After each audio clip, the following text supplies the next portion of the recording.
रूप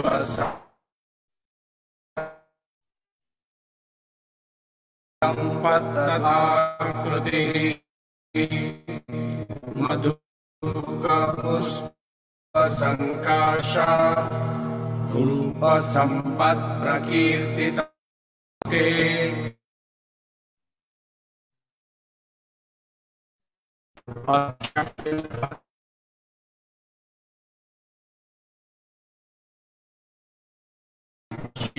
स्वरूपम् पुष्प संकाशा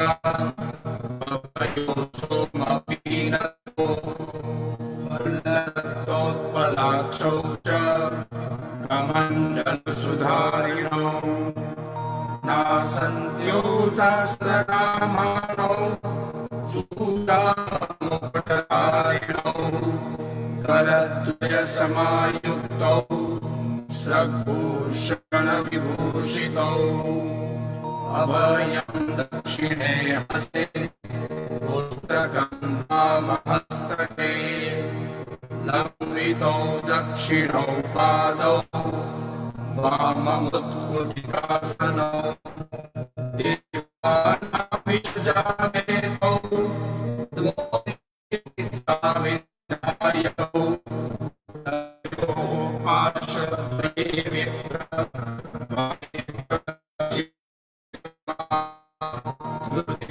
सञ्जीवनी चैव संस्थितौ चारौ धृतौ दृष्टे विशल्यकरणी द्वित्रियौ गीतपिङ्गलौ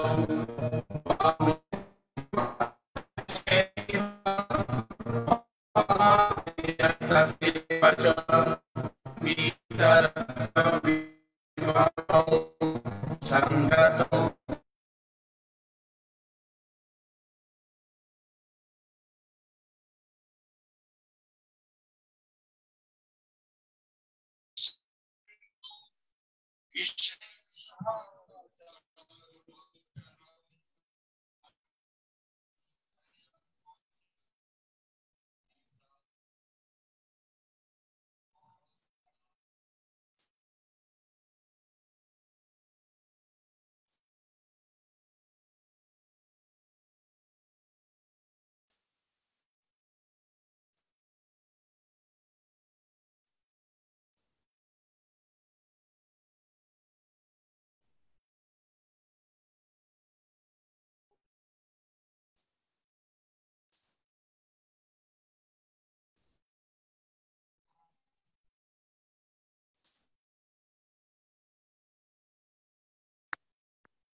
अपायो सोमपीठतौ वर्णतोत्पलाक्षौ च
स्वासुरे वन्दितपादपद्मम् लोके जरार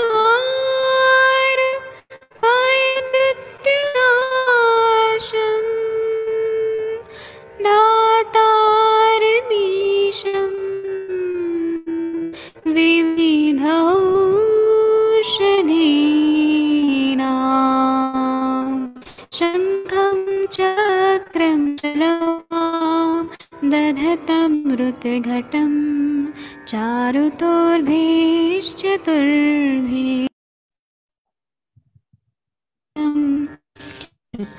परिरसन् मौलिमम्भोजनेत्रम् कालाम्बोदोज्ज्वलाङ्गं कटितटविलसच्चारुपीताम्बराढ्यं वन्दे धन्वन्तरिन्तं निखिलगणमिव प्रौढदावाग्निनीलम्। डॉक्टर वर्षा रानी जी, विकास कुमार जी, अंजू जी, प्रगति जी, कंचन सूर्यवंशी जी, अविनाश जी, वंदना पाठक मैडम जी, सतीश कुमार जी, एमबी सुशील जी, मानव निदान के इस सत्र में आप सभी का स्वागत है।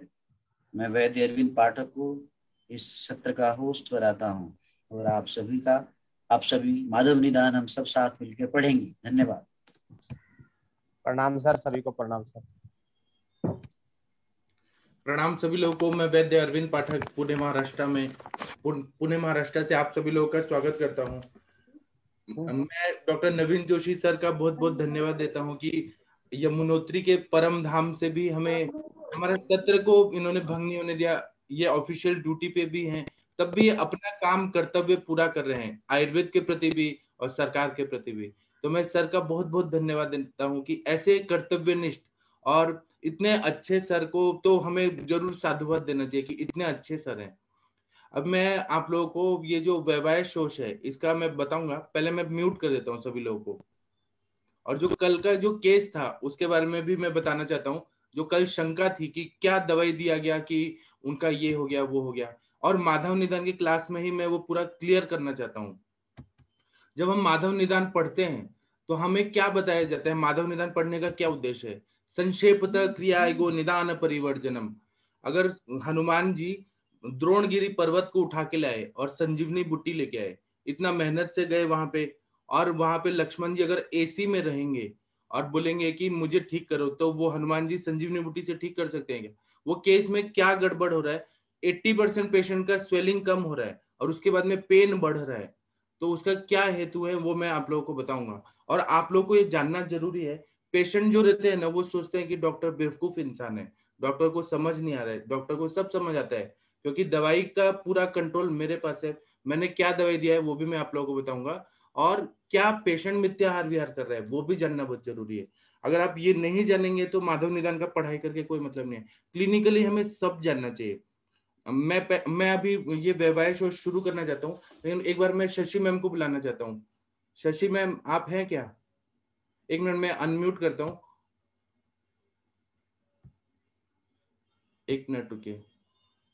शशि मैम एक बार अनम्यूट करिए अगर आप सुन पा रही हैं तो। हाँ जी सर, गुड मॉर्निंग। गुड कर मॉर्निंग। रही थी, एक्चुअली हो नहीं रहा था इसलिए भी थोड़ा टाइम लग गया, कोई बात नहीं। वो आने वाली है क्या पेशेंट अभी 7 बजे? अब मैंने शाम को मैसेज कर दिया था, उन्होंने कोई रिप्लाई तो नहीं किया अब है। मेरा बात सुनिए, पूरा बात ध्यान से सुनिए। आप आयुष जी, दर्पण की श्रेष्ठ चिकित्सक हैं। आपने उनको वैतरण बस्ती दिया, वो कोई गलत है? नहीं है। आप नहीं इतना सर। मेहनत कर रहे हैं कि मैं इनको मतलब ये पंचकोल वाला दे रही थी, शुंठी वाला दे रही थी, वो आपका हाँ गलत? जी सर। हाँ, उसके बाद में आपने एरंडेल का बस्ती दिया, वो कोई गलत है? नहीं गलत है, क्योंकि एरंडेल बोला ही है आम बात की चिकित्सा में, ऊपर से पीने के लिए बोला है।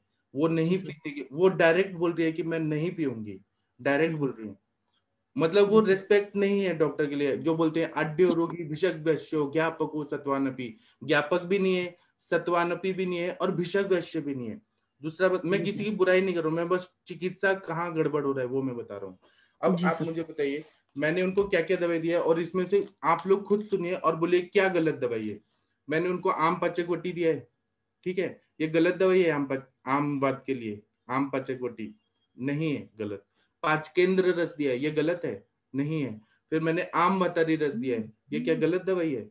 सिंहनाथ गुग्गुल दिया है, रसराज रस दिया है, एकांग वीर रस दिया है, महायोगराज गुग्गुल दिया है, बृहत्वाद चिंतामणि रस दिया है, निद्रोदय रस दिया है, और चूर्ण दिया है, वैश्वानर चूर्ण, अलम्बुशाद्य चूर्ण, आबादी चूर्ण, इसका मिक्सचर दिया है।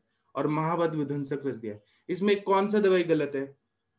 एक भी दवाई गलत नहीं है। फिर वो पेशेंट जब आपको दिखा रही है कि 80% उनका स्वेलिंग कम हो गया, और उसके बाद में 2 दिन के बाद उनके हस्बैंड का भी फोन आता है और उनका भी फोन आ रहा है कि पेन बढ़ रहा है। तो पेन बढ़ने का क्या कारण है? कि वो एसी में 26 का जो है टेम्परेचर, उस पे रहना है उनको। और वो हमसे ये बोल रहे हैं कि आप लीगली बोल दीजिए कि आप एसी में रहिए, ताकि वो स्क्रीनशॉट लेके और सब जगह बताएं कि ये तो हमें डॉक्टर ने बोला था कि आप एसी में रहिए, और हमको पेन बढ़ गया। मतलब वो रह रहे हैं, उससे पेन बढ़ रहा है। अब इतना शीतल वायु का अगर स्पर्श हो रहा है तो वात का प्रकोप नहीं होगा क्या? आम वात में आम का पचन और वायु का शमन, ये चिकित्सा होना चाहिए।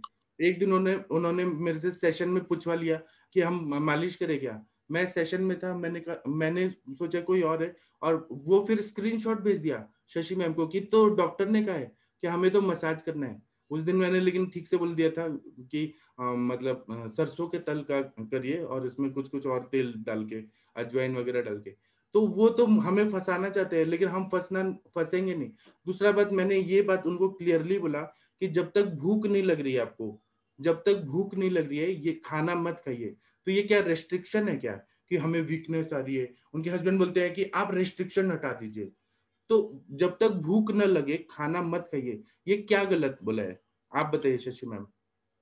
नहीं सर, वो कंसेप्ट, अरे मैंने उनको ये बोला कि आप पूरा लंघन करिए 40 दिन। मैंने ये बस बोला कि आप जब तक भूख न लगे खाना मत खाइए।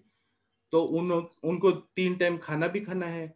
उन्होंने कल भी 3 टाइम खाना खाया, बिना भूख के खाना खाया, परसों के दिन भी खाना खाया। तो पेन नहीं बढ़ेगा, आम नहीं बढ़ेगा, शोथ नहीं बढ़ेगा? आप ये मुझे बताइए। तो उनको डॉक्टर की बात ही नहीं मानना है, और उनको बस ये बोलना है कि पेन किलर्स काम नहीं करे, एलोपैथी के भी पेन किलर्स काम नहीं करे। अगर कैसे काम करेंगे पेन किलर्स? कोई भी काम नहीं करेगा, क्योंकि हेतु का सेवन किया जा रहा है। उनको एसी में भी रहना है, अपने मन मर्जी से करना है। तो आप अभी उनको आज से उनको आप बस्ती बंद करिए, एक भी बस्ती नहीं देना है। और उनको बोले कि मुझसे बात करें, मैं उनको बताऊंगा कि क्यों हो रहा है, उनको मैं बता दूंगा। अगर उनको ट्रीटमेंट लेना है तो लें, और नहीं तो बंद करें ट्रीटमेंट। अगर उनसे परहेज हो, और परहेज में ये नहीं है कि आप पूरा भूखा रहिए। वो जो बोल रही है ना कि वीकनेस आ रहा है, जब तक भूख ना लगे खाना नहीं खाना है। इसमें क्या गलत बोला है मैंने? आप लोग बोलिए।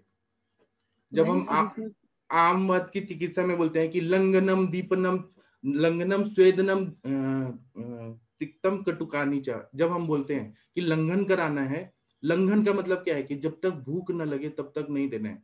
फिर स्वेदन देना है, तो वालुका स्वेद वो देना है। तीसरा बोला है कि तिक्त रस और दीपनीय, दीपन करने वाले द्रव्य देने। ये हमारा आयुर्वेद बोलता है और इसी को फॉलो किया जा रहा है। लेकिन इसमें यह भी बोला जा रहा है कि पेशेंट को पथ्य पालना है।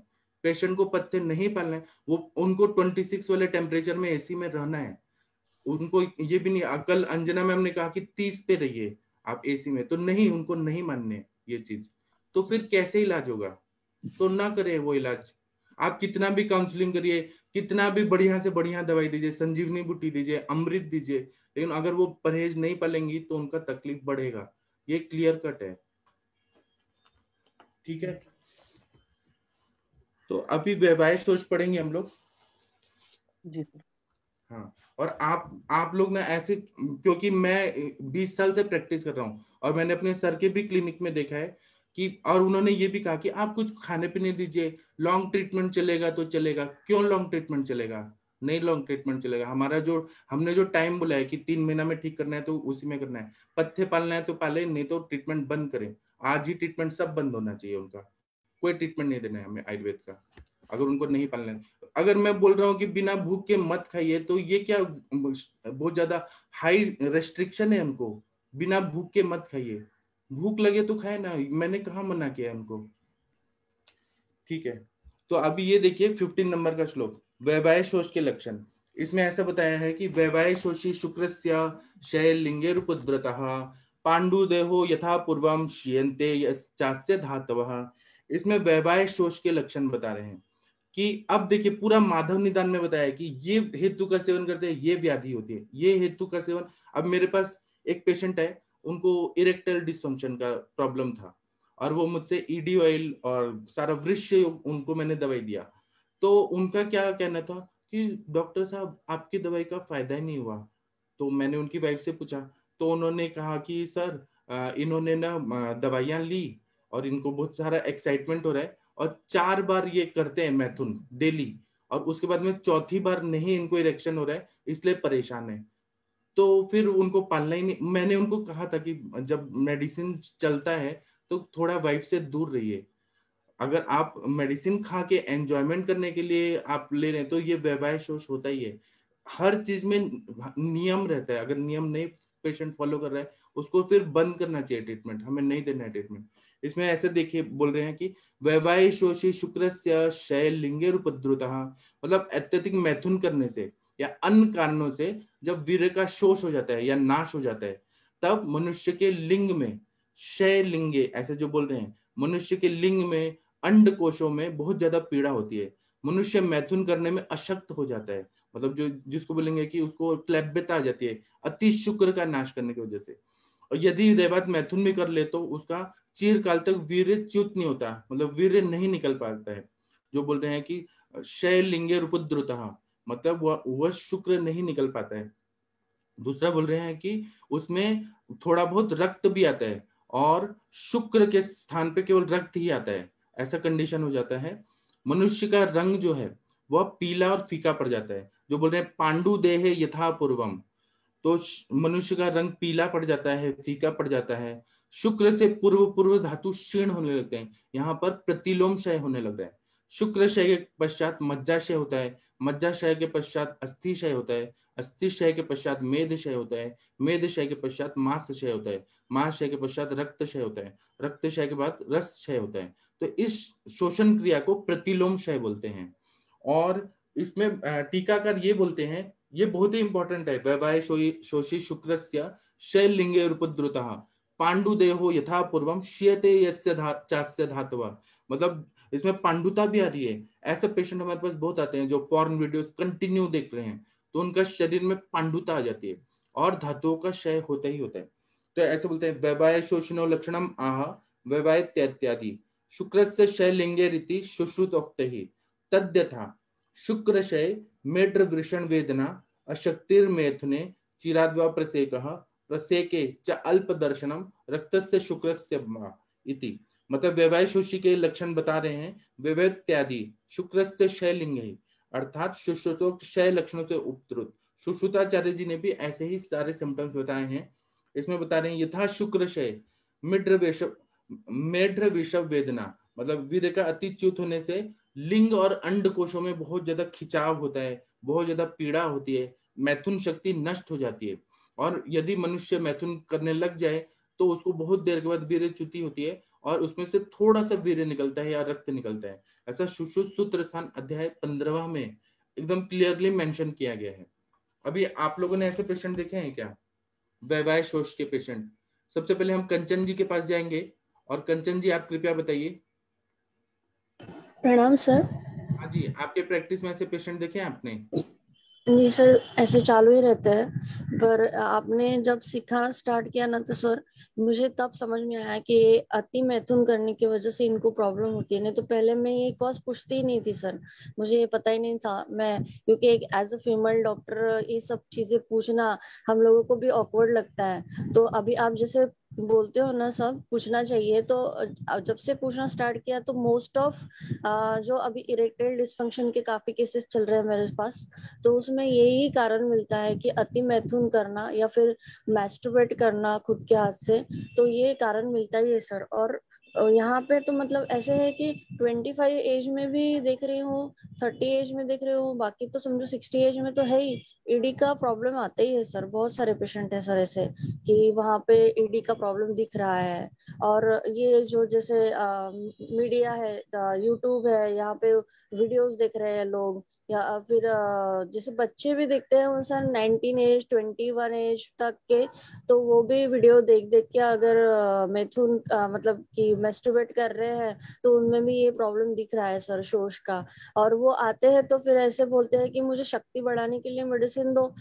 मैंने तो ऐसे कभी नहीं बोला था कि ब्रह्मचर्य पालन करो, पर आपसे ही सीखा है सर ये कि उनको बोलना चाहिए कि ब्रह्मचर्य पालन किया। अभी भी एक पेशेंट जो आया था ना सर, उसको मेडिसिन जैसे स्टार्ट की है इरेक्टाइल डिसफंक्शन के लिए, तो उसे भी वैसे ही बोला मैंने कि अभी पहले तो 10 डेज मेडिसिन खाओ, अगर आपको इच्छा भी हो रही है तो भी आप 10 दिन के बाद ही मैथुन करना, और बहुत कम मैथुन करना। अभी जैसे शक्ति बढ़ना स्टार्ट हो जाएगी फिर भी आप ऐसे मत सोचो कि आपको सब ठीक हो गया है, आपको उसका पालन करना ही होता है कुछ ना कुछ, कि आप 15 डेज में 1 मंथ में।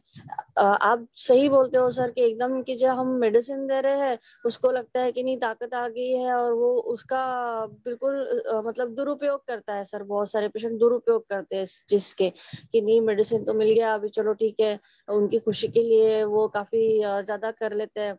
तो इसमें दिखता है सर कि ये पेशेंट ठीक नहीं होता है। अगर हम पेशेंट फिर से वापस आता है 1 महीने के बाद और हम पूछते हैं तो वो बोलता है नहीं प्रॉब्लम सॉल्व ही नहीं हुई, तो उनका ही कारण होता है कि वो एक तो बात हमारी सुनते नहीं है, इसलिए वो ठीक नहीं होता है। हम तो पूरी 100% कोशिश करते हैं, हम सब चीजें बताए उनको, अच्छी से अच्छी मेडिसिन दिए, पर वो अगर ठीक से सुन नहीं रहे हैं या फिर सुन के भी वो बोलते हैं ना कि आनाकानी कर रहे हैं, हाँ ठीक है अभी मेडिसिन तो आ गया हाथ में, पर अगर वो फॉलो ही नहीं कर रहे हैं तो सर हम उसको ठीक कैसे कर सकते हैं। जी सर। वही तो आप खुद ही देखिए शशि मैम कितना मेहनत कर रही हैं कि मैं अमृतोत्तरम कषाय दे दूं, मैं ये बालुका श्वेत दे दूं, उपनाह श्वेत दे दूं, क्या नहीं कर रही है मैम। लेकिन वो पेशेंट को कुछ चिंता नहीं है, उनको वही चीज करना है जो उनको करना है। पर आमवात का पेशेंट इतनी जल्दी कहाँ ठीक होता है? मैं तो खुद जब नहीं मेडिसिन तो स्टार्ट आप कराती हूँ। ये एक्सक्यूज मत दीजिए कि आम बात का पेशेंट नहीं ठीक होता है, टाइम लगता है। अंजना मैम उनको इतना आरती उतारने जैसा बात करी थी कि आप चिंता मत करें। मुझे तो अंजना मैम का इतना अच्छा लगा कि इतनी अच्छे से बता रहे। वो पेशेंट ने डाइट फॉलो किया क्या? एक चीज आप बताइए कंचन मैम, बिना भूख के खाना खाना, ये कौन सा उनको बहुत ज्यादा तकलीफदायक शब्द है कि बिना भूख के खाना न खाना। उनको नहीं क्या एटलीस्ट इतना हाँ नहीं उन्होंने एटलीस्ट मतलब सब फॉलो करने के बाद अगर कुछ भी तकलीफ सॉल्व नहीं हो रही है तो वो बात करनी चाहिए थी। वो जैसे 15 डेज का हम मेडिसिन दे रहे हैं तो उन्होंने 100% उसको फॉलो करना चाहिए था, और फिर बोलना है कि मुझे तकलीफ हो रही है। और ये वो एक्सक्यूज follow देना ही कि नहीं किया। गर्मी हो रही है इसलिए हम एसी 26 पे लगाएंगे, ये कौन सा एक्सक्यूज है? क्यों वो नहीं 30 पे नहीं रह सकते हैं क्या? पंखे में नहीं रह सकते हैं क्या? पहले के जमाने में एसी था क्या? जी सर सर नमस्ते। हाँ पांडा जी बोलिए सर। सर इस पेशेंट को कुछ भी प्रोसीजर नहीं करना चाहिए, एक डूज एंड डोंट्स प्रेस्क्रिप्शन में लिख के छोड़ देना चाहिए। दे दिया है और उनको मैंने ये कहा है कि मीडियम मार्ग मैं हर समय बताता हूँ। जैसे हम बोलते हैं इंद्रियाणम न लालियत न पीड़ियत, इंद्रियों को बहुत लालन में भी नहीं रखना है और बहुत ज्यादा पीड़ा में भी नहीं रखना है। अगर किसी को हम ब्रह्मचर्य बोलते हैं तो हम ये नहीं बोलते हैं कि आप पूरा सेलिबेसी रखो 1 साल तक। हम बोलते हैं जब आपको कंट्रोल नहीं हो रहा है, शुक्र का वेग आ रहा है तो आप तब निकाल सकते हैं, निकलने दीजिए। लेकिन ना हठ योग करना है ना भोग विलास में रहना है। इसी तरह से मैंने इनको भी बोला है कि जब भूख लगे तब आप खाना खाइए, जब भूख नहीं लगे तो नहीं खाना खाइए। इसमें कोई जी सर, गलत मैं वही बोल रहा हूँ कि उनको रेगुलर फॉलो अप नहीं करके छोड़ देना चाहिए, 15 दिन या 1 मंथ के बाद आने के लिए कहने के लिए छोड़ देना चाहिए। वो और अगर चाहें हमें तो ज्यादा कंटिन्यू करें। मेहनत एनर्जी और दिमाग नहीं लगाना है। हाँ नहीं ये एग्जैक्टली, मैं सर वही बोलना चाहता बोला, क्योंकि अगर हम रोज पूछते हैं ना पेशेंट को आपको कैसे लग रहा है कैसे लग रहा है, वो अपने को कंप्लेंट की लिस्ट ही हूँ। देता कॉम्प्लेन है। ही आता है जी मैडम। हाँ और दूसरा बात वो ज्यादा क्या बोली, अटेंशन देने से ये सब तकलीफ हो जाती यस यस एग्जैक्टली बराबर। वो शशि मैम को तो बोलते हैं कि शशि बोल रही है। कल वो क्या बोली कि अरविंद ने मेरे को तक्र बोला था लेकिन मैंने नहीं पिया। अरविंद क्या उनका फ्रेंड है क्या? डॉक्टर नहीं बोल सकती, डॉक्टर को रेस्पेक्ट नहीं है, कुछ रेस्पेक्ट नहीं। अरविंद क्या ऐसे राह चलते हुए ऐसे बेवड़ा है क्या कि अरविंद ने तक्र बोला था मैंने नहीं पिया, मुझे दही सूट नहीं हो रहा है? तो क्यों नहीं पी रही है? तक्र बोला गया है कि पीना है उनको, आम बात में नहीं पीना है तो मत ट्रीटमेंट करे, बंद करे ट्रीटमेंट। कोई हम पे एहसान नहीं कर रही है वो। है। आप जो सारा पैसा बोलते वापस हैं मिलेगा। आढ़े रोगी का पूरा क्लासिक फीचर है इसमें, तो उनको नहीं ज्यादा उनको इम्पोर्टेंस भी नहीं इतना देना चाहिए। तो मुझे भी अपने विद्या का स्वाभिमान है कि मैं उनको जी ट्रीटमेंट नहीं दूंगा। अगर वो डॉक्टर को डॉक्टर नहीं बोल सकती हैं और तक्र नहीं पिएंगी तो मैं क्यों ट्रीटमेंट दूंगा? ठीक है। और किसी को इस पे बोलना है क्या? वैवाहिक शोष के इस पे किसी को कुछ अपना एक्सपीरियंस बताना है तो बताइए। पवन कुमार जी आप कुछ बोलेंगे वैवाहिक शोष पे? सर प्रणाम। हाँ प्रणाम प्रणाम सर। सर। हाँ सर ये तो आजकल एक नया चलन ही है, मतलब लोगों को भोग विलासता ये मतलब सबसे वो साधन लगता है लोगों को एंजॉयमेंट का। मतलब ये आजकल इसका मैं तो इसमें ज्यादातर मीडिया का ज्यादा वो मानता हूँ, जो सोशल मीडिया का इतना ज्यादा वो हो गया है। और सर बहुत सारे लोग हैं ईडी के लिए मतलब उल्टी सीधी दवाइयां जैसे खाते हैं, इसडेनिफिल सिट्रेट है, वो डेपोक्सिटिन है, वो ट्रेडाफिल वगैरह। तो इसमें बॉडी के अंदर इतनी पावर तो होती नहीं, धातुओं का पूरा पूर्ण तो होता नहीं है। डाइट उनका सारा दिन उन्होंने खाना है पिज्जा बर्गर, शुक्र क्षय करने वाले शुक्रवर्धक तो कोई आजकल कोई भी बच्चा आज के एज में दूध पी शुक्रवर्धक कोई भी दूध बच्चे नहीं पीते, दही बच्चे अच्छे तरह से नहीं खाते, कोई ड्राई फ्रूट बच्चे अच्छी तरह से नहीं लेते। बस उनको तो ये उल्टी सीधी चीजें खानी है और वो शरीर में गर्मी पैदा करती है और उनको मैथुन की इच्छा होती है तो फिर ईडी की प्रॉब्लम आती है तो वो उल्टी सीधी दवाइयां खाते हैं। मतलब ये सबसे बड़ा आजकल कोई भी बच्चा 18-20 साल के मैं देखता हूँ 15-16 और 25-27 साल की एज में किसी भी बच्चे के फेस पे तेज नहीं है। सबका मुंह अंदर से ऐसे धसा हुआ जैसे आम की गुठली चूस के फेंक रखी हो। और इसमें सर इस दौर में बच्चे ही नहीं बुजुर्ग लोगों का भी यही हाल है। मैंने अपनी उसमें प्रैक्टिस में 60-70 ईयर्स तक के लोगों को भी इसमें शुक्र क्षय करते हुए देखा है और अवैध तरीके से उल्टी सीधी दवाइयां लेके। उनको समझ नहीं आता दुनिया में। मेरे को बड़ा अजीब सा फील होता है ये हो क्या रहा है। मतलब फिर कहते हैं हमें ये जितना भी आजकल बीमारियां हैं मोस्टली अगर वो ऐसा वो मानसिक मनोवय स्रोतस पे तो गलत इफेक्ट डालता ही डालता है। और बहुत सारे सिस्टम पे अगर धातु का ही अक्षय हो जाएगा तो शरीर में बचेगा ही क्या। मेरे हिसाब से जो ये ऐसी काउंसलिंग होना चाहिए हर जगह भाई, जो मैथुन की प्रवृत्ति सिर्फ संतानोत्पत्ति के लिए होनी चाहिए, इसके अलावा नहीं होना चाहिए।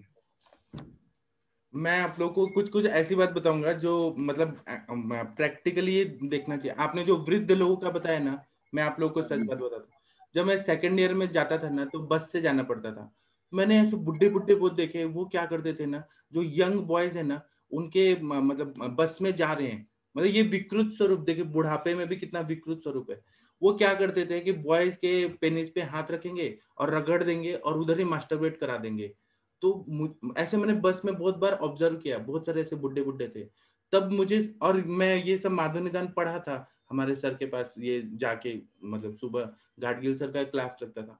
तब मुझे लगा कि बुढ़ापे में तो कुछ ज्यादा ही इच्छा होती है उन लोगों को, और जो गंदे लोग रहते हैं ना वो गंदा काम ही करते हैं।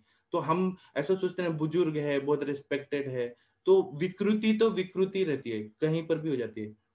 इसका हमें ध्यान देना चाहिए जी। और किसी को ऐसे ऐसे केस बहुत मिलते हैं सर, जैसे ना आज हम बोल रहे हैं ना कि पॉर्न वीडियोस आ गया है, लेकिन पहले पॉर्न वीडियोस नहीं होता था, तो ये लोग ना ओपनली करते थे, ये सब सारी चीजें ओपनली होता था ये सब। सर ये सिम्टम भी देखने को मिलते हैं, जैसे ना इसमें वेदना होती है और टेस्टिस में पेन होता है और ये इरेक्शन नहीं होता प्रॉपर। ये बहुत सारे केसेस ऐसे देखने को मिलते हैं और हम उसको फिर दूसरे तरीके, मैंने तो कभी आज तक सोचा नहीं कभी ऐसा होगा जैसे मैम ने बताया। फिर हम तो उसको मॉडर्न तरीके से ऑर्काइटिस सोच के ये करते हैं, चिकित्सा करते हैं, उसको एंटी इन्फ्लेमेटरी चीजें देते हैं और ये देते हैं। इस तरफ तो ध्यान ही नहीं जाता, ये शुक्र धातु का अक्षय हो रहा है इस तरफ तो अब दिमाग में ज्यादा आया, तो अब बहुत अच्छे तरीके से मैं ट्रीटमेंट करूंगा। और दूसरा बात, आजकल ना लेट मैरिजेस जो हो रहे हैं, मतलब लड़कियों को करियर बनाना है, तो जिस तरह से बॉयज में हो रहा है मास्टरबेशन, लड़कियों में भी, क्योंकि अभी उनको इच्छा हो रही है, वो करे क्या, लड़कियां भी तो मास्टरबेट करें, उससे उनका धातु क्षय होता है। इनफर्टिलिटी का ये भी हेतु है कि मास्टरबेशन करना लड़कियों में, ये है। इसमें खाने का मेन रोल है सर। जो खाना मतलब प्रॉपर खाना नहीं है ना, प्रॉपर शुक्रवर्धक खाना नहीं है, सोना प्रॉपर नहीं है लोगों का, और उल्टा सीधा ये मतलब इमली वाला चीज खाना, ये सबसे बड़ा नाश का कारण है लोगों का। और मतलब आजकल कोई जो हो गया ना लिव इन रिलेशनशिप, उसके वजह से तो बॉयफ्रेंड गर्लफ्रेंड बना के पहले ही बहुत 10-15 रिलेशन में रहो, फिर ब्रेकअप करो, फिर रिलेशन में रहो, फिर ब्रेकअप करो, ये सब हो रहा है। मैं जितने भी इंजीनियरिंग कॉलेज है सर, मेडिकल कॉलेज है, बच्चे बाहर रहते हैं, घर से बाहर रहते हैं, और किसी का किसी की कोई वो नहीं होती, वो इतने ओपनली हो जाते हैं और फिर उनकी लाइफ का एक पार्टी बन जाता है। और तो फिर वो ये बड़ा मतलब ना तो वो अपना पढ़ाई अच्छे से कर पाते और ना अपना शरीर अच्छे से कर पाते।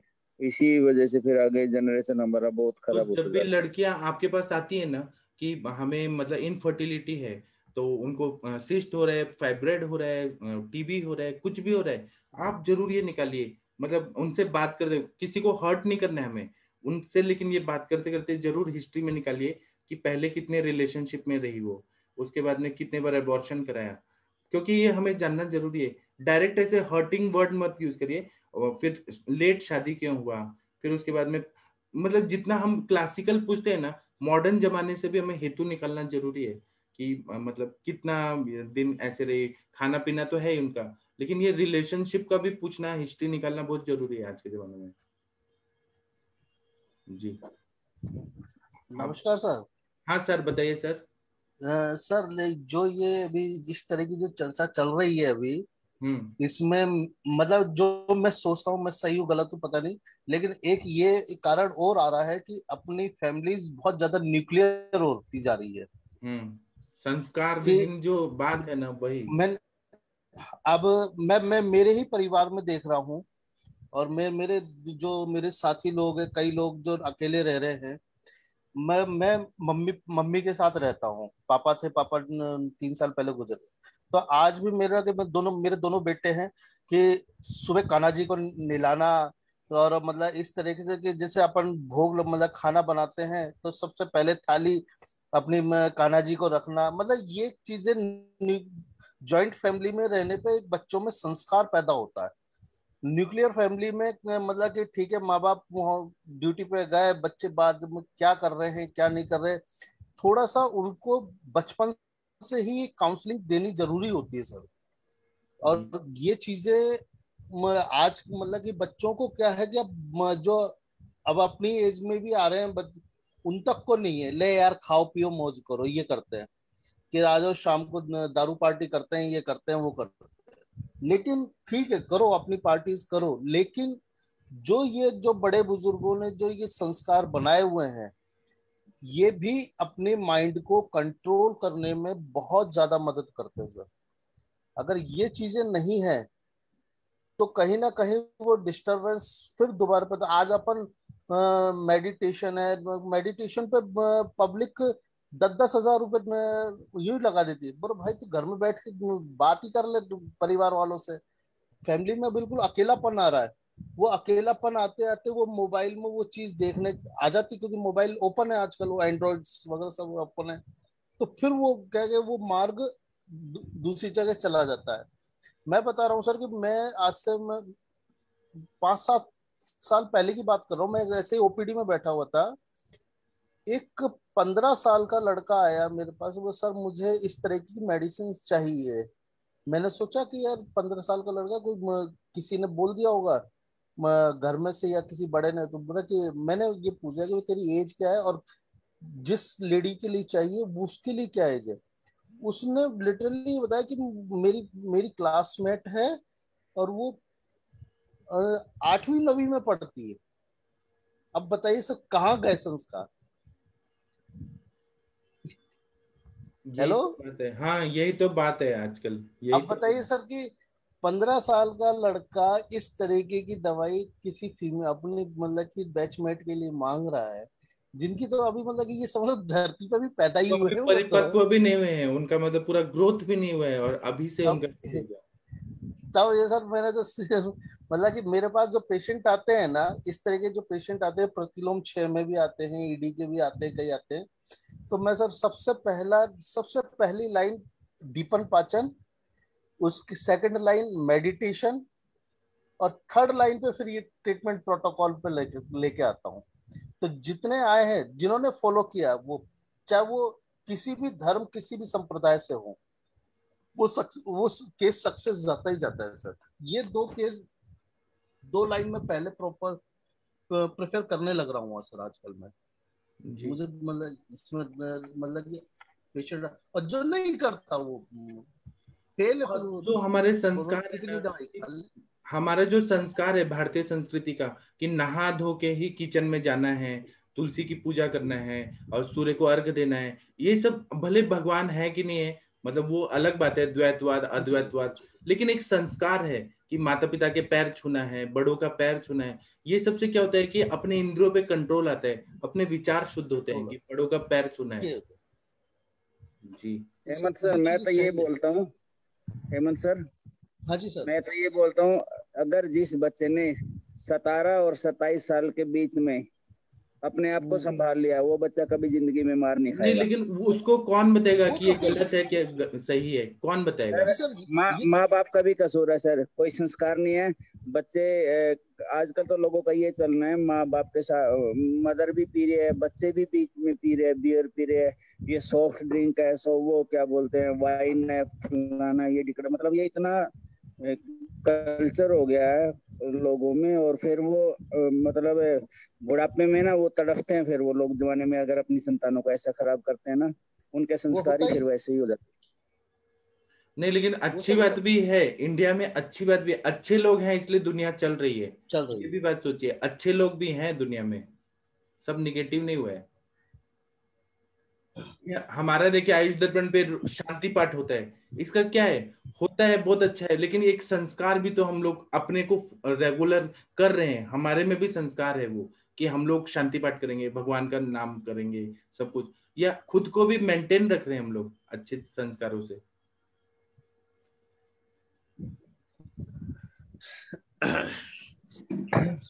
सर प्रणाम सर। हाँ प्रणाम, बताइए सर।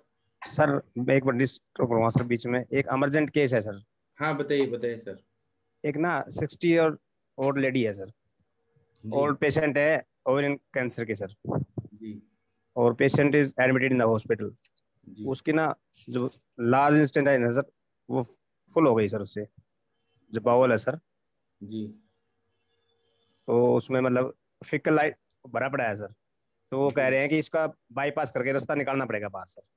अच्छा, हाँ कुछ हम कर सकते हैं सर? 100% कर सकते हैं। आपके पास गोमूत्र है क्या? गोमूत्र लेके आइए, और जो ये वैतरण बस्ती देते हैं ना वो दे दीजिए, उसमें थोड़ा मदद फल चूर्ण डाल के दे दीजिए। पेशेंट एडमिट है सर और उसमें है सर, उसका बेटा मेरे साथ है, एक बार सुन लो सर। वो पेशेंट आईसीयू में है सर।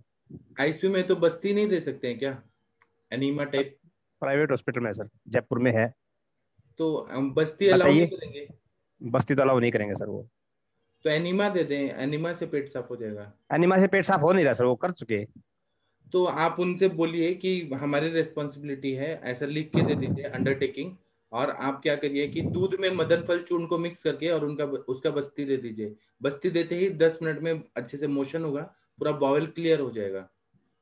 जी सर। हाँ, उनके बेटे से बात कर रही है। बेटे से अमित, अमित, अमित, मैं बोलता हूँ सर। ठीक है ठीक है। और किसी को कुछ बोलना है बोलिए, कुछ केस के रिलेटेड। पवन जी आप कुछ बोलेंगे? उसमें क्या क्या सिम्टम बता रहे सर? वो लार्ज इंटेस्टाइन क्या कर रहे हैं, वो बावल पूरा ऑब्स्ट्रक्शन होके वो गैंग्रीन हो गया उसमें, या वो कह रहे सिकुड़ गई, जैसे वो एक्चुअल पेशेंट जयपुर है, उन्होंने कहा वो सिकुड़ गई है और उन अलग से रास्ता बनाना पड़ेगा, बाहर निकालना पड़ेगा, थैली लगानी पड़ेगी फिकल उसके लिए ना। सर्जिकल इंटरवेंशन कोई सूखा नहीं है, वो डॉक्टर लोग आधा सच बोल रहे हैं आधा झूठ बोल रहे हैं। आधा सच बोलते हैं, बिल्कुल सर। हाँ, आप ना वो सर्जरी करने के लिए कुछ भी बोल रहे हैं। हाँ सर, सर्जरी के लिए बोल रहे हैं। ये उसका बेटा आ गया सर। हाँ वीडियो ऑन करो। अमित जी आप ना ये सतीश जी को एक ट्रीटमेंट करवाने दीजिए। ये मेडिसिन पूछना क्या क्या हुआ था, कैसे कैसे बीमारी स्टार्ट हुई थी, एक बार सिम्टम पूछना। हाँ एक बार सिम्टम बताइए अमित जी, पूरा डिटेल में बताइए केस। तो सर वो पहले ना मम्मी को कीमो हुए थे सर 7 महीने पहले। हेलो। हाँ हाँ बोलिए बोलिए। कीमो किस लिए कराया था, क्या दिक्कत थी? सर उनको ना दर्द होता था, तो हम यहाँ पे लेके आए तो उन्होंने ये कोशिश कर दी। दर्द कहाँ होता था? उनको पेट में दर्द होता था सर। अच्छा, फिर क्या हुआ? फिर उसके बाद ये 6 कीमो लगने के बाद 7 महीने के बाद पूरी बात बताओ ना। पहले पेट में दर्द हुआ, दर्द होने के बाद फिर आपने क्या किया, क्या ट्रीटमेंट किया, कहाँ से कैसे डायग्नोस हुआ पेशेंट, वो बताओ हमें। दर्द होने के बाद सर हम डायरेक्ट जयपुर ही लेके आए थे मम्मी को। जी। उसके बाद उन्होंने बायोप्सी की, बायोप्सी करने के बाद वो जो गांठ थी ना मम्मी के पेट में वो बाहर भेजी। बायोप्सी पहले अल्ट्रासाउंड और सीटी स्कैन से पहले बायोप्सी कर दी उन्होंने? नहीं सर, सीटी स्कैन और अल्ट्रासाउंड किया था दोनों पहले। अच्छा, फिर वो करने के बाद क्या बताया आपको, क्या प्रॉब्लम है इनको? फिर इन्होंने ये बताया कि आपकी माताजी को कैंसर है। अच्छा, कौन सी जगह का कैंसर? यूट्रस में। यूट्रस के अंदर? अच्छा, फिर उसके बाद सर इन्होंने कीमो कर दी। ठीक है, कीमो कर दिया। कीमो करने के बाद 7 महीने तो माताजी ठीक रही, उसके बाद फिर दर्द होने लग गया। वही सेम जगह पे? हाँ जी सर, हाँ जी सर। हाँ। तो सर ये पिछले 5 दिन से मैं एसएमएस हॉस्पिटल में हूँ। तो अब इन्होंने ये बोला है कि जो आपकी मम्मी के जो छोटी आंत बड़ी आंत है ना, उनमें मल भरा हुआ है। अच्छा। और इनको सर्जरी करके इनका जो लेटरिन का रास्ता है साइड से निकाला जाएगा। अभी आपकी मम्मी ने स्टूल पास कितने दिनों से नहीं किया? मल? हाँ, कितने दिनों से पास नहीं किया? सर वो मल करते तो हैं पर कम आता है मल। अच्छा, करते हैं पर मल कम आता है। मल करते हो दर्द होता है? नहीं, दर्द कुछ नहीं होता सर, कुछ भी नहीं होता। उससे जैसे 7 दिन पहले ही पेन स्टार्ट हुआ, उससे पहले तो मोशन सही तरह से जाते थे? हाँ सही, अच्छे से जाते थे सर जी। इसमें गुंजाइश है सर, जैसे कह रहे हैं थोड़ा एनीमा बस्ती और थोड़ा सर स्नेहन भी अंदर करना पड़ेगा। तो सर हाथ जोड़ की विनती है, वो माताजी अगर ठीक हो जाए तो मैं ले आऊँ। अभी सर हमारे बता रहे लाइन ऑफ ट्रीटमेंट ठीक हो जाएंगी, लेकिन इसमें क्या करना है डॉक्टर सतीश जी, मैं जो बोलता हूँ वो आप द्रव्य इकट्ठा करिए और इनको बस्ती दे दीजिए। बस्ती देने के 2 घंटे बाद वो बोलेंगे कि मेरे को तो पूरा ठीक हो गया है ना। फिर बाद में लाइन ऑफ ट्रीटमेंट हम कैंसर का भी बताएंगे। आप क्या करिए, दशमूल लेके आइए। जी सर। आपके पास होगा दशमूल, मदन फल चूर्ण 1 चम्मच, और दूध, और आपके पास कोई घी है क्या, सिद्ध घृत या नॉर्मल? नहीं है सर। नॉर्मल घी भी नहीं है? नॉर्मल घी गाय का घी मिल जाएगा सर। हाँ, तो पहले अपना शीर पक कर दीजिए। जी सर। 10 मोल कितना लेना है सर इसमें? 50 ग्राम तक ले लीजिए। 50 ग्राम लेना। आपको टोटल जो बस्ती देना है ना 750 ml तक देना है, उस हिसाब से आप करिए। जी सर। 750 ml तक देना है। तो पहले छीर पाक करें सर इसका? छीर पाक करना है। मदन फल चूर्ण 1 चम्मच। जी सर। ज्यादा नहीं डालना है हमें। ठीक है सर। और दशमूल डालना है, और इसमें सेंधा नमक डालिए, बच्चा डालिए।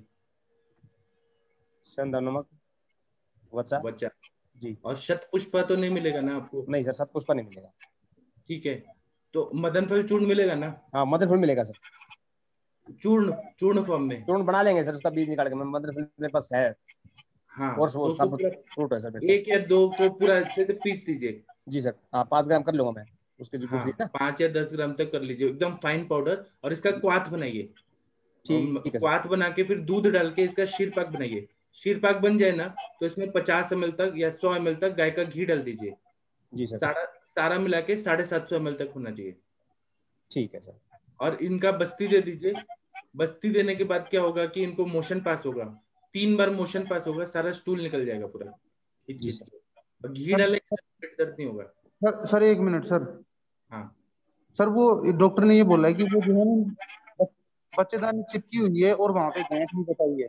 ठीक है ना, सब एक आसपास एक दूसरे से जुड़े हुए रहते हैं। बच्चेदानी जो है, यूट्रस, फिर रेक्टम, ये एक दूसरे से जुड़े हुए हैं। तो बोलते हैं वायु जो है वो निकल नहीं रहे, अपान वायु निकल नहीं रहे, मल नहीं निकल पा रहे। जब हम देंगे ना तो पूरा कचरा निकल जाएगा, तो पेशेंट को बहुत रिलीफ हो जाएगा। अच्छा, तो सब ठीक हो जाएंगे ना माता जी? 100% अगर आप फॉलो करेंगे तो। नहीं तो वो सर्जरी कराएंगे बाहर, फिर वो बैग लगाएंगे, कॉम्प्लिकेशन। हाँ सर, वही हाँ। उनमें ये साइंस नहीं है कि हम लोग जैसे मेडिसिन देके उनका पूरा, जैसे नॉर्मल नहाना और साबुन से नहाना उसमें फर्क होता है। तो उसी तरह से हम मेडिसिन दे के पूरा अच्छे से पेट साफ करा रहे ना, खींच के निकालेगा वो सारा, और एकदम रिलैक्स हो जाएगा। घृत डाल के दे रहे हैं तो पेट दर्द नहीं होगा। जी। हाँ, थैंक यू सर। हाँ, आप ऐसा करिए सतीश जी, और आप बहुत इंटेलिजेंट डॉक्टर हैं। सतीश जी पे तो मुझे इतना विश्वास है ना, उन्होंने वो एक केस भी सॉल्व किया था, बहुत मजा आया। वो जो एक केस उन्होंने दिखाया था, सर सतीश घृत तो बाद में डालना है सर, बढ़ने के बाद, शीर पाक के बाद सर। आप साथ में भी कर सकते हैं, लेकिन मतलब घी जरूर जाना चाहिए, और फिर छान दीजिए पूरा, ताकि आपके वो कैथेटर में मतलब वो अटके नहीं। हाँ, पूरा छान देना है। और आप करने के बाद हमें कॉल करिएगा दिन में, या अभी कर दीजिए, अभी जल्दी से जल्दी कर। पेशेंट दूर है, पेशेंट जयपुर है सेक्टर में, मैं नारनौल में हूँ सर। अच्छा अच्छा, तो वहाँ कोई और कर सकता है क्या? हाँ, वहाँ मैं कराता हूँ किसी से, जयपुर में करवाता हूँ सर किसी से। हाँ, और फिर ना क्या होगा मालूम है, जब पेट साफ हो जाएगा, 3 बार अच्छे से होगा। पहला बार जो स्टूल निकलेगा, दूसरी बार थोड़ा पानी जैसा निकलेगा, तीसरा बार जब होगा तो अच्छे से एकदम अच्छे से हो जाएगा, पतला पतला स्टूल निकल जाएगा। फिर पेशेंट को भूख लगेगी और पेशेंट खुद ही बोलेंगे कि मुझे अब बहुत अच्छा हो गया, सारा बीमारी निकल गई। फिर आप एक्सरे करा के चेक करा सकते हैं, या कुछ भी करा के चेक करे, पूरा इंटेस्टाइन साफ हो जाएगा। हाँ ठीक है सर, थैंक यू। अगर आप नॉर्मल केवल काढ़ा का बस्ती देंगे तो वो साफ नहीं होगा। मदन फल इसलिए डालना जरूरी है। मदन फल का रेफरेंस है ना, सिद्धि स्थान में आप देखेंगे जितना भी यापना बस्ती है उसमें बताया है क्लियर कट कि मदन फल डाल के फिर यापना बस्ती दी जाती है। जी सर। हाँ, तो सर वो कीमो लग चुके, 6 कीमो लग चुके उनको। ठीक है ना, कीमो लग गए हैं तो हम बाद में ओवेरियन कैंसर, यूट्राइन कैंसर के लिए भी बताएंगे ना, आप चिंता मत करें। जी सर, जी सर, जी सर, हम आपके साथ हैं तो आपको चिंता करने की जरूरत नहीं। Thank you sir. सर तो मम्मी को ले आऊं घर पे फिर? आप इतना तो कर दीजिए, फिर लेके आइएगा ना। नहीं, पहले वहीं कराते सर, इंडोर वहीं करा लेते हैं सर पहले। हाँ, वहीं करा लीजिए। ठीक है जी सर। सर प्रणाम सर सभी वैद्यजनों को। हाँ जी सर, जैसे इस केस में क्या है कि हॉस्पिटलाइजेशन आईसीयू में भी वो भी तो एनीमा लगा रहे हैं, तो आप भी किसी न किसी चिकित्सक को ले जाके वहाँ एनीमा लगा सकते हो। घर पे लाने की क्या जरूरत है? पहले वो अपना जो आयुर्वेद का जो बस्ती है, जैसे सर बता रहे हैं, 10 मूल क्वाथ है, मदन फल चूर्ण है, वचा चूर्ण है, सैंधव है और घृत है, इसने इनसे अगर वो 750 ml के आसपास उनको जब बस्ती दी जाएगी तो सारा स्टूल वहां, जैसे पूरा बाउल है ना, वो सारा का सारा निकल जाएगा। मोशन 3 बार 2 बार होके पूरा पेट साफ हो जाएगा, तो आपका जो मरीज है या आपकी माता जी है वो ठीक हो जाएगी। उसके बाद आप घर ले आओ। हाँ, अभी मत निकालिए, अभी उधर रहने दीजिए उनको। अभी आप उनको वहीं हॉस्पिटल में एडमिट रहने दो, और वहीं जैसे उन्होंने भी तो एनीमा लगा के स्टूल पास करने का प्रयास किया। जी जी जी जी भाई, उन हॉस्पिटल वालों ने भी, जहां आपकी माताजी एडमिट है, वहां उन्होंने एनीमा लगाया तो वहां आया नहीं। इसमें क्या होता है कि जो आपका बाउल है, माताजी का जो मल है, वो पूरी तरह सूख गया। अब जब वो ड्राई कोई चीज हो गई तो वो आगे कैसे खिसकेगी? उसको खिसकाने के लिए वहां जो ये मदन फल चूर्ण से जो सिद्ध औषधि है, 10 मूल सिद्ध औषधि है, दुग्ध है, तो ये जाके वहां उनको उसको वहां साइडों से छोड़ने का कार्य करेगी। जैसे ही वो छूटेगा तो वायु का वेग क्लियर होगा, और जो अपन ने द्रव डाला है तो वो जाके वहां घुलेगा। घुलने के साथ ही उनकी आपकी माताजी को मोशन आने लग जाएंगे और वो ठीक हो जाएंगी। ठीक होने का मतलब ये है कि उनको पेट साफ हुआ, उनका मोशन आया, उनका स्टूल पास हो गया, तो उनको आराम आ जाएगा। और उसके बाद फिर आप नेक्स्ट स्टेप जो भी आगे का है चिकित्सा है, आयुर्वेदिक चिकित्सा जैसे करते हैं, कैंसर की थेरेपी जैसे करते हैं आयुर्वेद तरीके से, वो फॉलो करेंगे तो आपकी माताजी को लाभ होगा। पर अभी फिलहाल तो फर्स्ट यही है कि उनको जो ये वैतरण बस्ती है, दूध सिद्ध 10 मूल सिद्ध, ये अभी उनको लगानी चाहिए निरुबस्ती। और उसके तुरंत आप देखोगे कि 2 घंटे बाद ही आपकी माताजी रिलैक्स हो जाएगी। ज्यादा टाइम नहीं लगेगा इसमें, बस उसको लगाने का प्रोसेस आप तो स्टार्ट करवाओ डॉक्टर साहब से। ज्यादा एकदम इतना ज्यादा कोई प्रॉब्लम, इसमें ज्यादा कोई प्रॉब्लम नहीं होती। मतलब ये कोलोस्टोमी करने के चक्कर में तो रहते ही रहते हैं, इनका तो अलग ही फंडा रहता है। इसमें कोई ऐसा तो है नहीं बिल्कुल ऑब्स्ट्रक्शन हो रहा है इनका बोवल, बिल्कुल भी स्टूल पास तो कर रही है ना थोड़ा थोड़ा, या तो बिल्कुल इंटेस्टाइनल ऑब्स्ट्रक्शन हो जाए कंप्लीटली और ब्लोटिंग हो जाए, कोई भी दिक्कत है फिर ओपन सर्जरी करके तो वो करे। पर इसमें तो स्नेहन करने से हमारा, जैसे बस्ती देके उसके बाद रेगुलर स्नेहन करेंगे तो वो पार्ट दोबारा रीजनरेशन में आ जाएगा। नहीं, अभी क्या पवन जी क्या हुआ कि जैसे उन्होंने 5-7 दिन से स्टूल नहीं करा, तो उनकी क्या हैबिट में जैसे ड्राई खाना है, लेकिन पूरा अच्छे से नहीं हो रहा है, थोड़ा कर रहे हैं ना, वो बिल्कुल ऑब्स्ट्रक्ट तो नहीं है ना। मतलब उनका कहने का मतलब है वो पार्ट ना कंस्ट्रिक्टेड होता जा रहा है, उस वहाँ अपान वायु की वजह से ना सोस हो गया वहाँ पे इंटेस्टाइन का। बिल्कुल राइट, एक तरह से सूख गई, ड्राइनेस आ गई वहाँ पे। हाँ, वो सोस हो गया, उस सोस को हमने स्नेहन करना है, ठीक है ना। वो स्नेहन करेंगे, वो पार्ट टिश्यू रीजनरेट हो जाएंगे, टिश्यू पावर में आ जाएंगे, वो पार्ट हील हो जाएगा। हमारा तो फंडा प्रॉपर क्लियर है, पर उन लोगों का नहीं है ना, उनके पास सोर्स दूर करने के लिए कोई है नहीं ना मेडिसिन, क्या करेंगे वो? अब बताओ कहाँ से नहीं, जो ये एनिमा लगाते हैं तो वो एनिमा की क्वांटिटी भी लगभग 100 ml के आसपास ही होती है, और जो अपन लगा रहे हैं उसकी क्वांटिटी भी ज्यादा होने से वो बहुत जल्दी असर करेगा। और जैसे सर बता रहे हैं कि 2 घंटे में ही स्टूल पास हो जाएगा, एकदम बिल्कुल राइट है ये। ठीक है सर। इसमें अनुरिता मैम से एक बार डिस्कस करना, अनुरिता मैम को बुलाओ। यस सर, बोलिए सर। मैम आप अपना एक्सपर्ट ओपिनियन दो। सर ये केमोथेरेपी इंड्यूस जो भी है, पूरी तरह से बात वृक्ष और खरगुन से बढ़ गया है, जिसकी वजह से पित्त का भी शोषण हो चुका है। जो अभी सर ने लाइन ऑफ ट्रीटमेंट बताया तो वो तो एकदम बढ़िया, लेकिन पेशेंट को मेनली जो पेशेंट है, जैसे मैंने बताया यूट्राइन कैंसर, ओवेरियन कैंसर, इसका मेटास्टेसिस जो भी है वो डाइजेस्टिव सिस्टम में होता है, तो इसका मेटास्टेसिस फेज है। केमोथेरेपी और स्पॉइल करेगा। पहला ट्रीटमेंट तो ये ऑब्स्ट्रक्शन खोल के मल का अवरोध दूर करना है, उसके साथ में उसका अग्निदीपन करके स्नेहपान तुरंत सिरपाक फॉर्मेट में उनको डाइट शुरू करना पड़ेगा, क्योंकि उसको भूख बहुत लगेगा। और भूख लगने के बाद में अगर गलती से कुछ और बात कर खाया तो फिर से जाके वो ब्लॉक करेगा।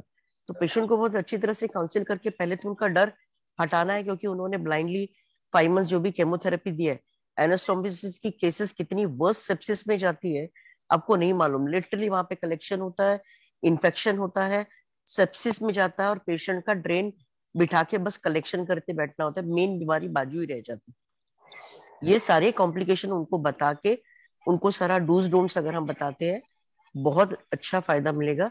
प्लस नाभि पूरण भी करते रहे एरेंटिल से या अभ्यंग करते रहे, तो उनका जो भी सीवियर शुष्कता, और ये मेटास्टेसिस में ही होगी पेशेंट, क्योंकि इतना उसका ये एनास्टोमस नहीं कर रहे, ये कोलोस्टोमी कर रहे हैं। नहीं करेंगे तो सर देखिए इतना इजीली फॉलो नहीं करते। अभी जब हम बोलेंगे ना उनको कि इतना सारा स्टूल होगा, जो भी आगे का चीज है, फिर उसके बाद में बंधन लगाएंगे, फिर तो उसको पहले ये बताना है कि what is the worst prognosis of anastomosis operatives, क्योंकि मॉडर्न के लोगों ने उनका मानसिकता पूरा तैयार डरा के रखा होगा, अगर ये नहीं किया तो ऐसे होगा। सर ऐसे हालात में मुझे मालूम है, और जयपुर है तो जयपुर में मैं जा चुकी हूँ, अजमेर में मेरा पेशेंट था, एक ही 2 से 3 हॉस्पिटल है वहां पे, इवन वहां पे पेट स्कैन भी नहीं होता है, लेकिन बड़ी बड़ी सर्जरीज और बड़े बड़े सर्जन बुलाए जाते हैं। आई डोंट नो, क्योंकि मैं पूछ नहीं पाई कौन सा हॉस्पिटल मेन वहां पे सिटी एरिया में है, तो वहां के बहुत सारे स्पॉइल्ड केसेस ऑलरेडी मेरे पास में, और बहुत पेइंग पेशेंट है वहां पे सर। तो इसकी वजह से इनको डरा के ये बता दिया होगा कि अगर आप ये नहीं करेंगे तो ऐसा होगा, तो डर के मारे लोग फॉलो करते हैं। उसकी वजह उनको बता के, और हमारा लाइन ऑफ ट्रीटमेंट एकदम बेस्ट है, लेकिन हमको प्रूफ एंड विटनेस देना पड़ता है। वो कुछ नहीं, वो कितने भी ट्रायल करते रहे, कितना भी स्पॉइल करे, वहां पे कुछ नहीं बोलेंगे। तो इसके कंसिस्टेंटली ये देके उसके आगे जो डॉक्टर अभी सर बता रहे थे जिनको, उन डॉक्टर को एक ही रिक्वेस्ट है कि you have to make a protocol, आप ये भी दीजिए, और उसके साथ में घर में, क्योंकि आपकी मदर है वो, तो घर में ले जाने की वजह आप यहाँ पे जो भी है, अगर बाई चांस डाइट नहीं गया, अगर मेटास्टेसिस फेज में रहा, तो ब्लड रिपोर्ट्स है, उनका सेटलिंग है, उनको जो भी है, अगर कुछ गलती से डाइट जो भी हमें देना है वो नहीं गया, तो आप उनको मैनेज कर सकते हैं यहाँ पे आईवीज और ये देके, और फिर सेटल हो जाती है, उसके बाद में आप घर पे लेके जाइए। ओके। और वो शेरपाक कल्पना है ना, शेरपाक कल्पना है ना, उसमें अगर दशमूल घृत या त्रिफला घृत, क्योंकि उनको पेन हो रहा है, तो त्रिफला घृत या दशमूल घृत, ये 2 चीजों में से कोई भी चीज बना सके तो बहुत अच्छा है, नहीं तो गोघृत कम से कम दीजिए। और गोघृत को जो मतलब जो भी घृत आज सिद्ध करेंगे उसमें त्रिकटु जरूर डालिएगा। पेन होता है मैडम? हाँ पेन होता है ना, तो आप शुंठी डालिए और त्रिकटु जरूर डालिएगा। द रीजन उनको जो भी है दीपन पाचन इंस्टेंट घी के अंदर से ही जाएगा, लेकिन वहां पे सीवियर मतलब केमोथेरेपी इंड्यूस, आप मुझे ड्रग का नाम बताएंगे ना तो मैं तुरंत आपको बता दूंगी। 6 साइकिल या 5 साइकिल हुआ होगा, गैबाप्लेटिन या सिप्लाप्लेटिन, ऐसे इस तरीके से कोई ड्रग होगा जो उनका अभी भी चालू हो सकता है आफ्टर केमोथेरेपी। तो वो सारी चीज जो है ना, सीवियर बॉडी का पूरा मॉइस्चराइजर खींच लेती है। मतलब हमारी भाषा में पित्त का पूरी तरह से सरगुन भी ड्राइड अप करके रुक्षता बढ़ाए, और वात का भी रुक्ष और खरगुन बढ़ाए, जिसकी वजह से खरगुन की वजह से क्या रहता है कि मोशन पास ही नहीं होता है, और जो होता है वो कुंथने की जिसे बोलते हैं कि फोर्सफुल पास होता है, जिसकी वजह से वहां पे वंगन लगता है। ओके, लेटरिन आता नहीं है मैडम। हाँ, जो होता है वो आप बोले ना थोड़ा सा होता है, थोड़ा सा होता है बोले ना, तो आप उस कंडीशन में उनको तुरंत बस्ती दे दीजिए। बिल्कुल नहीं आती। और सर ने बहुत बढ़िया फॉर्मूला बताया, तो वो सारा चीज फॉलो करके, और प्लस उनके साथ में जो शेरपा कल्पनाएं बताई है उससे आप डाइट वगैरह दीजिए, क्योंकि उनको जो भूख लगेगी तो 4 दिन हो गए इनको ये मल पास नहीं हो रहा।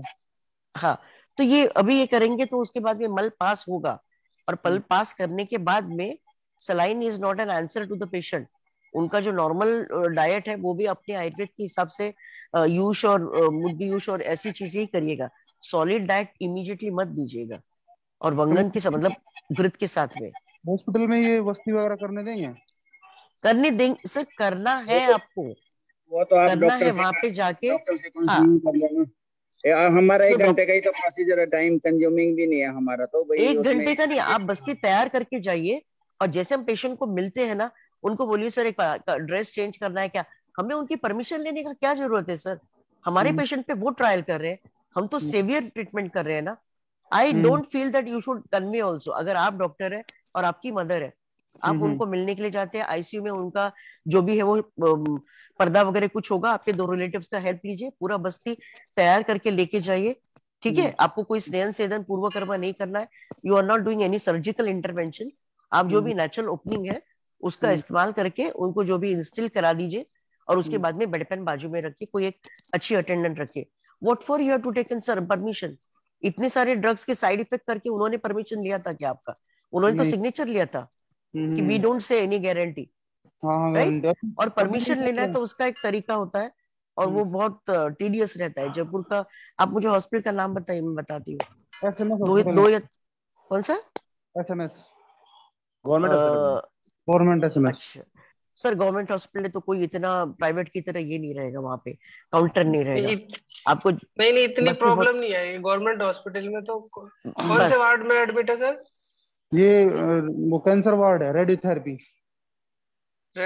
वार्ड है। अच्छा, ठीक है, तो आप मैनेज करो। देखो है ना, मैं ठीक है, आप मेरे नंबर ले लो, आप नंबर नोट करो, फिर मैं आपको एक नंबर बताता हूँ, फिर उनसे कंसल्ट करके, और ये डॉक्टर साहब से कंसल्ट करके आप वो बस्ती प्लान करना। मैं पूछ लेता हूँ, अगर वो वहीं होंगे तो पॉसिबल हो जाएगा, नहीं तो फिर वो ड्यूटी चले गए होंगे तो फिर दूसरा ऑप्शन ढूंढते हैं।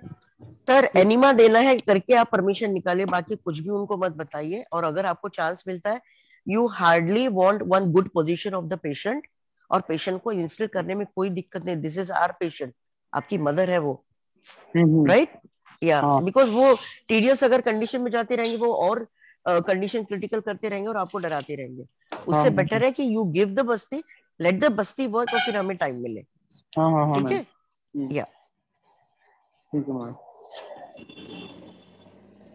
नंबर बता दो। ठीक है, आप बता दीजिए अभी सेशन में क्या रिकॉर्ड हो रहा है ये सब। जी सर, मैं इसमें ग्रुप में डाल देता हूँ, ग्रुप से ले अभी हम थोड़ा ब्रेक लेते हैं क्योंकि थोड़ा टाइम है। हम ब्रेक लेके फिर 7 बजे फिर मिलते हैं अष्टांग हृदय के सेशन में। ग्रुप में नंबर डालना बॉस। ठीक है, प्रणाम सभी लोगों को, थैंक यू, धन्यवाद।